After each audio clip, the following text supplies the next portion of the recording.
I live in a quiet, safe town, the kind of place where people often leave their car doors unlocked. The crime rate is extremely low, and my street ends in a dead end, so it feels secure. It was a late evening after a long 12-hour shift. I arrived home around 8 p.m., preparing a late dinner. The phone rang just as I was about to start, and when I answered, the caller immediately hung up. I didn't think much of it at the time, but it seemed odd in hindsight. After eating, cleaning up, and taking a shower, I settled in bed to watch some TV. Exhaustion got the better of me, and I fell asleep while the show was still playing. I woke up hours later to find the TV still on. As I reached for the remote, I heard faint creaks under the floorboards. My heart began racing. Across the darkened room, I could just make out a large figure. As I aimed the remote to turn the TV back on, I tried to speak. "Please leave," but my voice choked in my throat. The screen flickered, and the room filled with a pale blue light, revealing a woman in a wedding dress. Her veil covered most of her face, but I could still see her staring at me. Frozen with shock, I sat up against the headboard. The woman began whispering, "Where is my groom?" over and over, each time a little louder. Then she grabbed the edge of my mattress and shook it. I tried screaming, but no sound came out. Finally, I scrambled to my feet and ran to the bathroom across the hall, locking the door behind me. She followed, banging on the door and repeating the same words. I shouted that I was calling the police.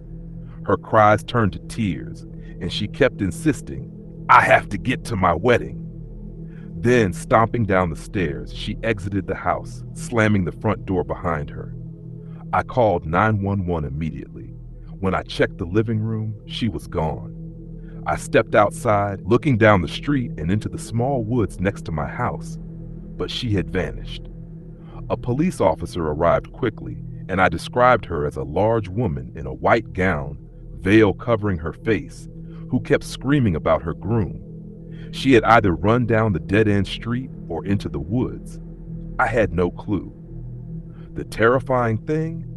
I had completely forgotten to lock the doors in my exhausted state, something I usually never worried about in such a safe neighborhood. That night taught me that even in the safest areas, unexpected danger can appear, and some people are disturbingly unhinged. I hope the police or someone else eventually found her and got her the help she clearly needed. My wife Emma and I got married at the Church of the Little Flower in Coral Gables, Florida in 2017. We invited all our closest friends and relatives, even the ones we didn't exactly get along with, simply because that's the normal thing to do.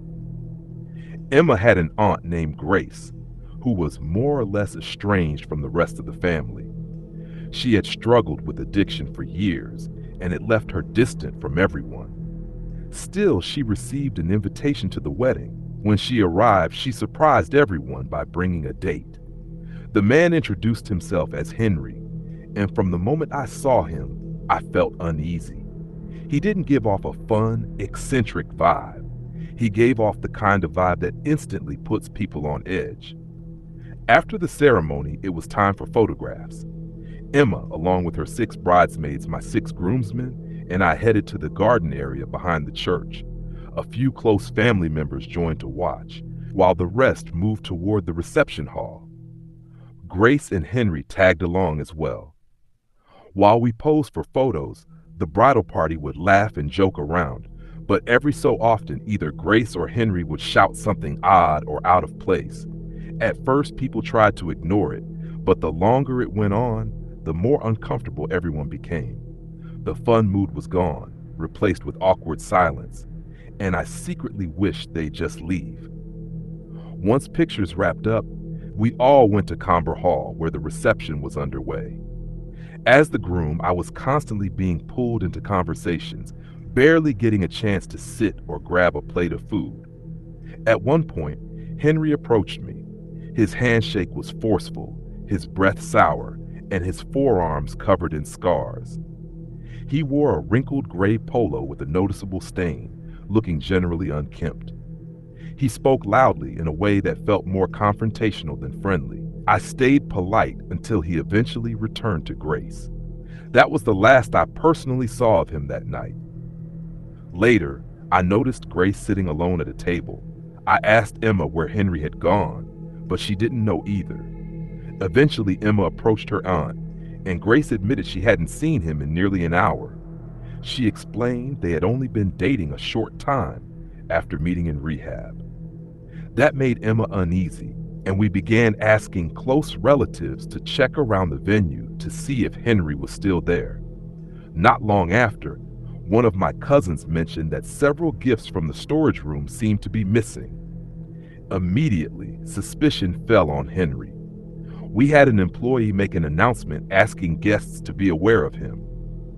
Grace wanted to call his phone, but she couldn't find her own cell to do so. The mood dipped slightly, but we tried not to let it ruin the evening. Behind the scenes, our parents contacted the police, using the information Grace could provide about her date. After the reception, a small group of friends came back with us to our hotel room for a casual after-party. That's when Emma received a text from Grace's phone, asking for our home address so she could deliver the gift she forgot to bring. Emma replied, but not long after, we were interrupted by a disturbing call from the same number. Emma put it on speaker, and all we heard was heavy breathing, like something out of a horror film. Emma kept asking if it was Grace, but no one responded. Eventually, the caller hung up. Emma phoned her grandmother, the only family member still somewhat close to Grace, and confirmed that Grace was staying with her that night. When Grace herself got on the line, she explained she had lost her phone at the wedding and didn't have the password to track it.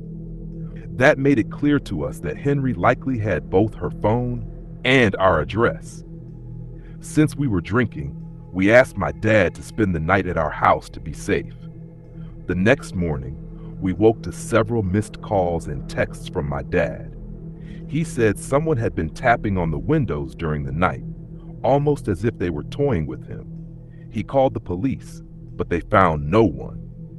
Later that day, we went to the station ourselves to see if anything more could be done. Unfortunately, with no video evidence of the missing gifts and Grace's phone powered off or destroyed, there wasn't much for them to pursue. Grace later admitted she and Henry had argued, and he told her he believed we didn't like him and were trying to sabotage him. That only reinforced our suspicions that he was behind the phone call and the late-night harassment. We never saw or heard from Henry again. After that incident, Emma and I gradually distanced ourselves even further from Grace. I had a fairly simple beach wedding, mostly family and a few close friends. My wife, Olivia, invited more people than I did, including, to my surprise, her ex-boyfriend Michael. At first, I didn't know how to feel about that, but I tried to be understanding since they'd remained friends. The ceremony had around 75 guests, Michael included. On the day itself, I didn't focus too much on him. My mind was already racing with everything going on. Michael acted friendly toward me, but throughout the reception, I noticed he stayed close to Olivia.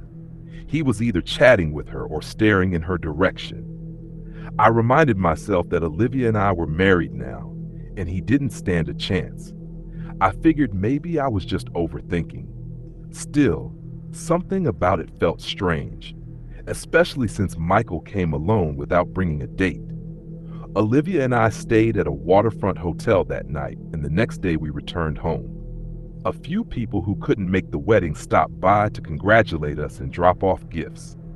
Unexpectedly, Michael came too. We had just moved into a new house, and he said he wanted to see it and also give Olivia a gift he hadn't managed to deliver the day before. He handed her a small stuffed puppy holding a heart with our initials stitched on it, along with an envelope.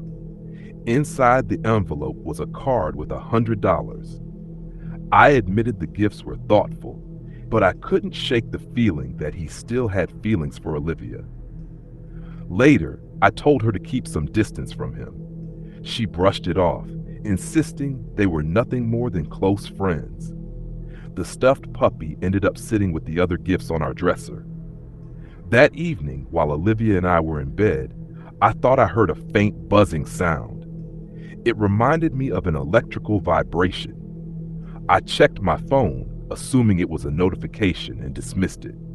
Half an hour later, while the lights were off, I asked Olivia if Michael had texted her since the wedding. She admitted he had, which irritated me. I asked her to stop talking to him. She got defensive, telling me again that she had no romantic interest in him. She reassured me she broke up with him for good reasons and that she wasn't attracted to him anymore. She agreed to limit her contact with him, and we ended the night on good terms. The following afternoon, Olivia told me Michael had suddenly blocked her on Instagram. When she texted to ask what was wrong, he replied, "Why do you care? I know what you said." Then he blocked her number as well. We were confused. She hadn't spoken to him. I wondered if maybe he overheard our conversation the night before.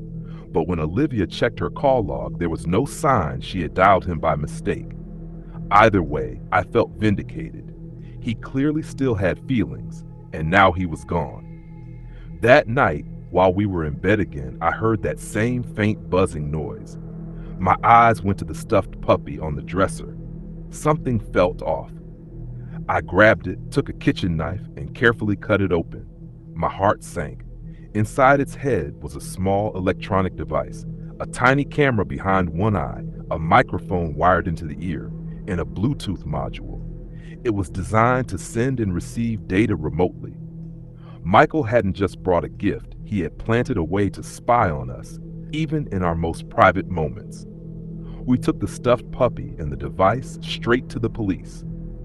Later, with the help of a lawyer, we pressed charges against Michael for invasion of privacy. The court ruled in our favor, ordering him to pay both of us $15,000 each. Olivia also filed for a restraining order, which was granted. That was the last time he was part of our lives. Still, even today, we sometimes worry he might show up again. After all, if someone is disturbed enough to hide a camera inside a gift, who knows what else they might do?